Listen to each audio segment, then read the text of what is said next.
اب جیسا کہ میں نے عرض کیا تھا کہ اس آیت مبارکہ کا ایک رخ تو ہے سابق کی طرف، انما المؤمنون اخوۃ فاصلحوا بین اخویکم یا ایھا الذین آمنوا لا یسخر قوم من قوم عسى ان یکونوا خیرا منہم، ایک رخ تو ادھر ہے، اور ایک رخ ہے اسلام کا معاشرتی اور ریاستی نظام پوری نوع انسانی کے ساتھ کن رشتوں میں منسلک ہے۔ وہ دو وحدتیں ہیں، وحدت آدم اور وحدت الہ۔ میں یہ عرض کر رہا تھا کہ عہد حاضر میں جو سائنسی اور تکنیکی ترقی ہوئی ہے اس کا منطقی نتیجہ یہ نکلا ہے کہ فاصلے معدوم ہو گئے۔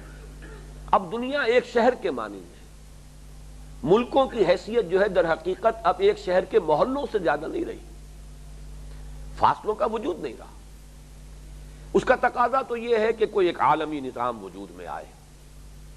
ادھر یہ کہ جو خطرناک ہتھیار انسان نے تیار کر لیے ہیں کہ ذرا سا کہیں اگر کوئی چنگاری کہیں بھڑک اٹھے جنگ کی تو کیا نتیجہ نکلے گا، انسان کانپنے لگتا ہے اس کے تصور سے۔ یہ گویا کہ نوع انسانی کی ایک اجتماعی خودکشی بن جائے گی۔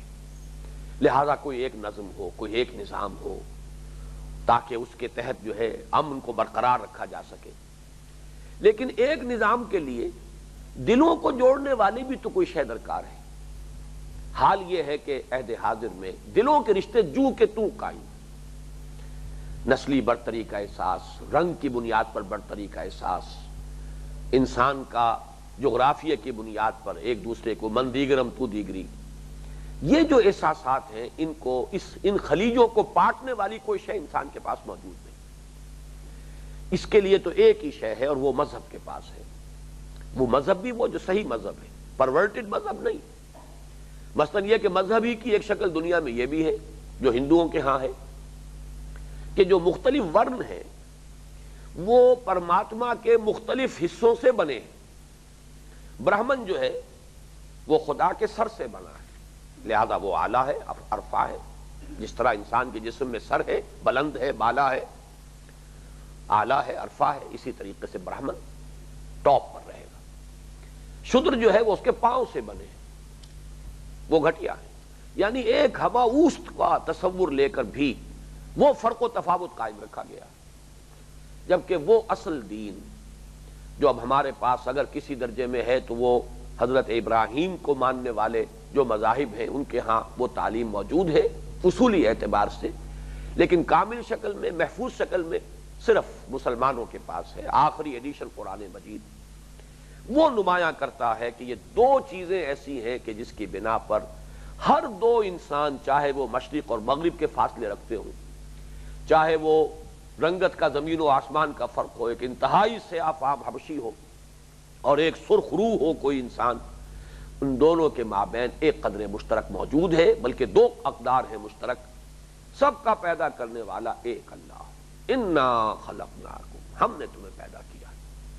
ایک حدیث بڑی پیاری ہے، یہ بیہقی میں حضرت انس رضی اللہ تعالی عنہ سے مروی ہے کہ قال رسول اللہ صلی اللہ علیہ وسلم الخلق عیال اللہ، یہ تمام مخلوقات اللہ کے کلبے کے مانند ہیں۔